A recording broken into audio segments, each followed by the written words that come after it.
Hello everybody and welcome back to Screen Stars. I'm here today to bring you my review for the 2019 zombie comedy horror Yummy. Now this is a film that is co-written and directed by, and I hope I get this right, Lars Dominos, and it stars Makey Newville, Bart Hollanders, Benjamin Ramon, Clara Clemens, Annick Gordon and Joshua Rubin. Now this is a Belgian film with Dutch and English languages spoken in the film, and obviously when it's Dutch there is English subtitles, and it's a Shudder exclusive, I believe, and it focuses on Alison, who goes abroad for a cheap breast reduction to this hospital that specialises in plastic surgery abroad, nice and cheap, and she wants a breast reduction. So she gets there with her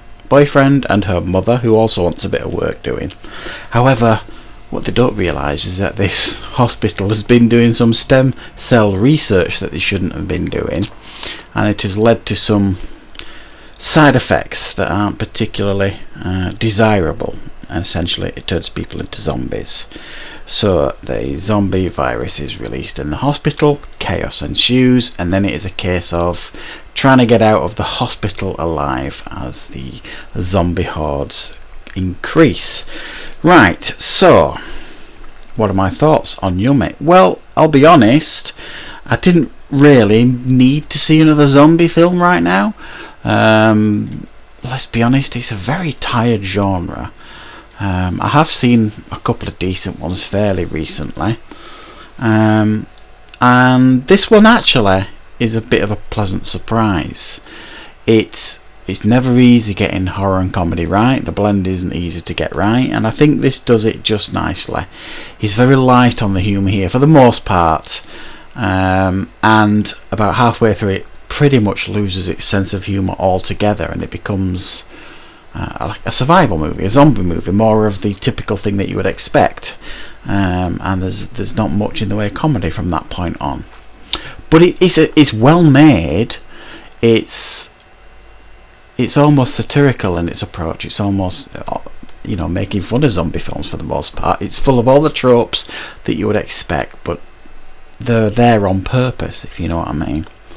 And it's got some fun sequences in it. There's a scene where the guy's Todger, I suppose, best way I can describe it, is his pride and joy that will certainly make most men wince. That was a fun sequence.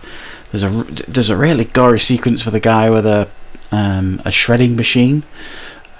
It doesn't hold back on the gore, this film, which is nice for a zombie film. Certainly it's for gore fans. I think there's plenty here for you to enjoy.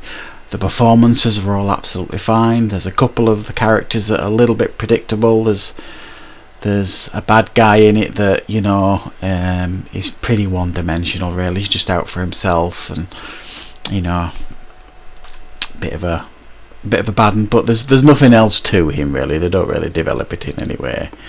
The two leads really, Alison and Michael, the boyfriend and girlfriend, I think do a really good job in carrying this film forward. Initially they present Michael as a bit of a loser. He had to drop out of medical school because he's got a phobia of blood, so you can imagine how he responds to a zombie outbreak in this hospital. But I think they both do particularly well.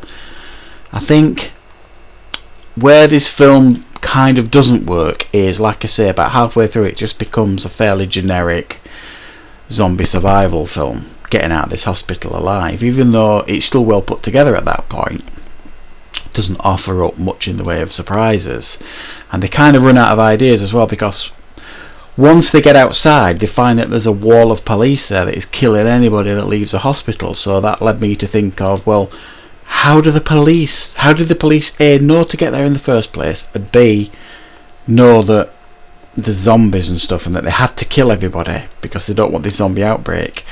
It was somebody in the hospital that was doing the experimenting. So the police just kind of turned up and started killing everybody.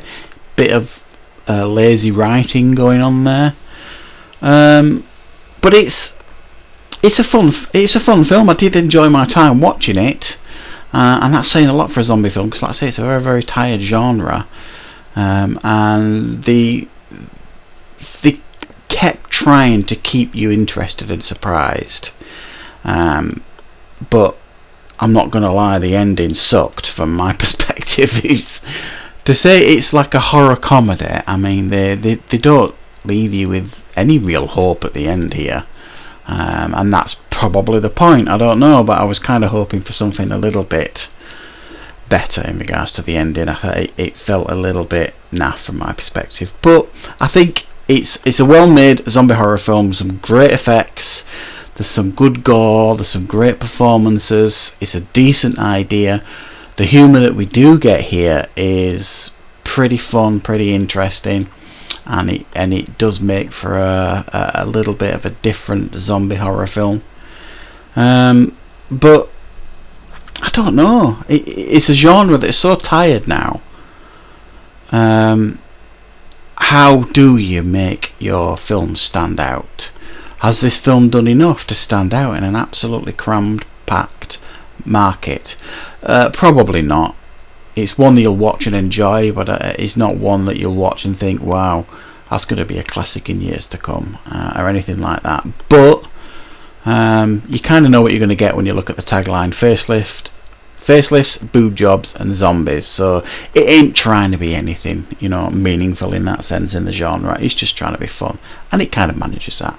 So I'm going to give it a 7 out of 10. It's a decent enough watch. Check it out if you get the opportunity, especially a fan of zombie films. There's plenty here probably for you to enjoy. So thank you very much for watching, everybody. I hope you enjoyed the review. I will be back with more content on Screen Stars very, very soon.